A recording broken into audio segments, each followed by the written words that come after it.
माझा सप्रेम नमस्कार. आधीच्या काळात महिलांसाठी मनोरंजनाचं कोणतंही साधन उपलब्ध नव्हतं. त्या काळात महिलांवर इतकी बंधनं असायची की माहेरून येताना एखादीच्या पायात चप्पल सुद्धा असेल ना तर ती गावाच्या वेशीत येताना ती चप्पल हातात काढून चालावी लागायची. अशा परिस्थितीत असणाऱ्या महिलांच्या मनोरंजनाचा विचार करणार तरी कोण? अशा वेळी त्यांच्या मदतीला यायचे घरोघरी जाऊन सोंग करणारे 12 बलुतेदार. कधी एखादा सोंग घेऊन भारूड यायचा. सगळ्या या बाया गोळा व्हायच्या आणि असं एखादं भारूड सुरू व्हायचं की बायांच्या हसून हसून मुरकुंड्या वळायच्या आणि अंधश्रद्धा निर्मूलनाचं एक झणझणीत अंजनही त्यांच्या डोळ्यात घातलं जायचं. तो बघा एक भारुडी इकडेच येत आहे. चला तर ऐकूया तो काय म्हणतो.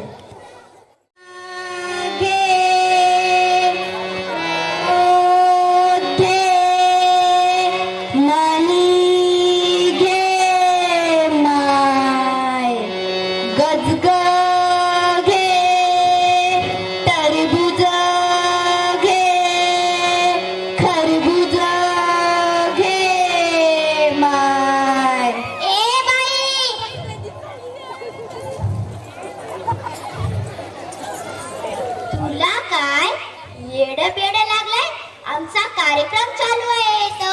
माफ करा मंडळींनो. काय ग काय चालू तुझा? बया बया बया बया असं करतोय का ती या काय घरी मी चोरी करायला नाही काय टाका काय नाही. थोडा भाकरीचा तुकडा दे म्हणजे मी निघून जाते. भाकर?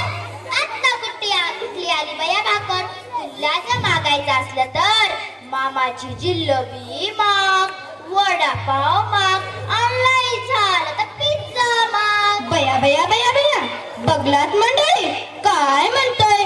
जिलेबी देन म्हणतोय, पिझ्झा देन म्हणतोय. जे वडापाव खाऊन सुटलेलं पोट घेऊन उद्याचा मुलगा आपल्या देशाचं रक्षण करील का काय बाप हो? तुला नाही द्यायचं तर नको देऊ. मी काय सांगते ते ऐकून तर घेशील की नाही? ए बाई खरंच माझ्याकडे काहीच नाही. आई शपथ मी जर खोटं बोललं तर मी मेल्यावर माझे 2 डोळे जातील. बया बया बया बया बघलात मंडळी काय म्हणतोय? मेल्यावर डोळे जातील म्हणतोय. मेल्यावर तर इथं बसलेल्या सर्व मंडळांचे डोळे जातात. पण हेच तू 2 डोळे मरण्या अगोदर 2 अंधळ्यांना दान केलास तर त्यांना दुनिया दाखवण्याचं पुण्य तुझ्या पदरी नाही पडणार का? द्यायला भरपूर आहे भाऊ पण देण्याची इच्छा असावी. तुला नाही द्यायचं ते नको देऊ. मी काय सांगते ते ऐकून तर घेशील की नाही? फुकट आहे ना मग चालेल की. इकडचं असल्यानं घेईना कोणी, फुकटचं असल्यानं बापले दोन्ही. फुकट तर फुकट. तू जर माझं ऐकून घेतला तर तुला बुरगुंडा होईल. हे बाई काय बोलू नका. ए बाबा बुरगुंडा म्हणजे असं वेगळं तरी वाटलं तुला काय? बुरगुंडा म्हणजे लेकरू. ऑलरेडी मला 2 लेकरं आहेत. ते पण स्वतःचे. ए बाबा बुरगुंडा म्हणजे लेकरू बेकरू नाही. बुरगुंडा म्हणजे आमच्या भाषेत ज्ञान होय ज्ञान. ज्ञान? त्याला मराठी भाषेत नॉलेज म्हणतात तेच का? तुझं हे तुझपाशी तरी जागा चुकलाशी.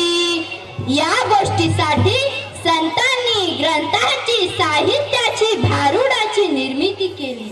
म्हणूनच मी म्हणते तू जर माझं ऐकून घेतला तर तुला बुरगुंडा होईल.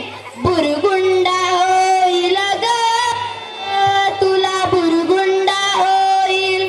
बुरगुंडा होईल रे, तुला बुरगुंडा होईल. तुला बी होईल बया मला बी होईल. तुला बी होईल बया मला बी होईल. यांना बी होईल बया यांना बी होईल. यांना बी होईल बया यांना बी होईल. हुर्र, असा बुरगुंडा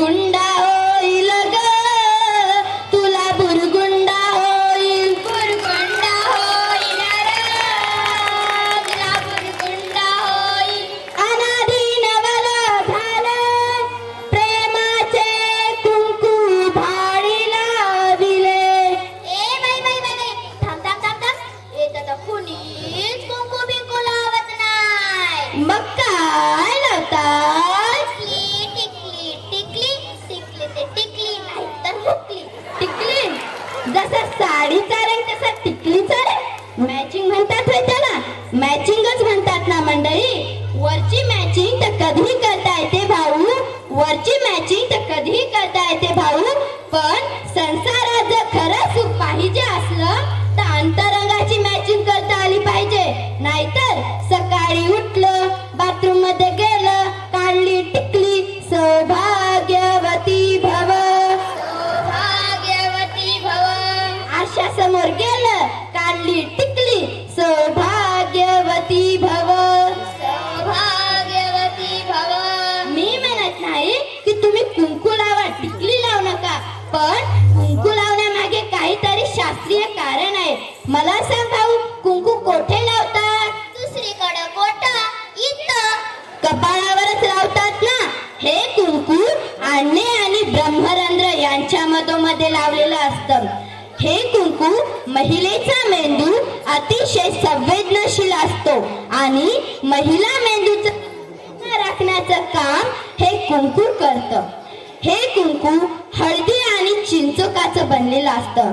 चिंचोका जर उगाळून लावला तर विंचवाचं जहर देखील कमी होते. तर तूच सांग भाऊ, इथं बसलेल्या सर्व महिलांनी जर कुंकू लावलं तर त्यांचं टेन्शन कमी होणार नाही का? होणार होणार.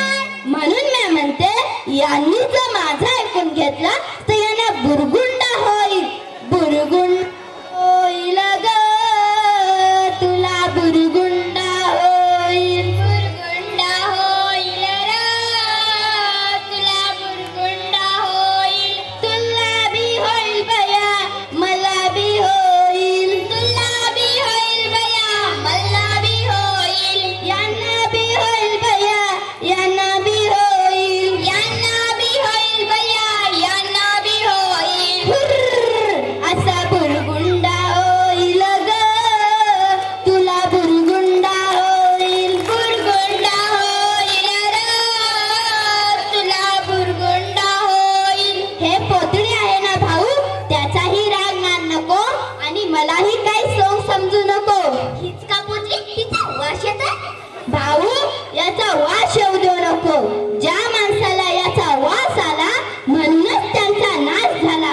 हे पोतडी, तुझ्या नजरेने वाईट दिसू देऊ नको आणि मलाही काही सोंबिंग समजू नको. मीही काही सोंबिंग नाही. हे पोतडी म्हणजे पृथ्वी होय आणि तुम्ही आम्ही जे आहात ते मानव जात आहात आणि माझ्या कडेवर जे आहे ना ते तुमच्या आमच्या घरामध्ये उद्या उमलणारं फूल आहे. आणि या पोतडीवर अनेक रंग दिसत आहेत ना, ते अनेक देश आहेत. या पृथ्वीवर पूर्वी मोठे मोठे डोंगर, नद्या, झाडे, झुडपे होते, पण माणसाने स्वतःच्या स्वार्थापायी या सर्वांचा नाश केला. म्हणूनच आज माणसाचाही नाश होत आहे. हे पोथडी, मला सांग भाऊ, तू जे रात्रंदिवस घाम गाळतोस, पैसे कमवतोस, कष्ट करतो, ते कशासाठी करतोस रे बाबा? दुसरं कोणासाठी? माझ्या स्वतःच्या लेकरासाठी. तुझ्या स्वतःच्या लेकरासाठीच ना, कारण तुझं लेकरू उद्या मोठ्या घरामध्ये राहावे, तुझ्या मुलाला शुद्ध अन्न मिळावे, तुझ्या मुलाला शुद्ध मिळावे, यासाठीच करतोस ना. मला सांग, तुझ्या जर मुलाला शुद्ध अन्न मिळालं, तुझ्या जर मुलाला मोठं घर मिळालं आणि त्याला चांगली बायको सुद्धा मिळाली, पण त्याला शुद्ध अन्न पाण्याचा घोट नाही आणि शुद्ध हवा नाही, तो कसा जगणार रे बाबा? माणसाला तर जगण्यासाठी शुद्ध अन्न पाणी तर पाहिजे आणि तेवढीही शुद्ध हवा पाहिजे, तेवढीही शुद्ध हवा पाहिजे. एक दिवस जगण्यासाठी एका माणसाला 27,000 वेळा श्वास घ्यावा लागतो. 27,000? आणि एवढेच नाही तर 15 किलो ऑक्सिजन लागते. 15 किलो? आणि हे 15 किलो ऑक्सिजन पुरवण्याचं काम 7 झाडे करतात. मला सांग, माणूस जिवंत असताना लावलं तर एक झाड लावतो, पण तो मेल्यावर सरल्यावर एक झाड घेऊन जात नाही, 7 ते 8 झाडे घेऊन जातो. हा पर्यावरण अन्याय होणार नाही का भाऊ? होणार होणार. म्हणून सांगते तुला, एका जनार्दनी आनंद झाला, ऐसा बुरगुंडा झाला तुला, असा बुरगुंडा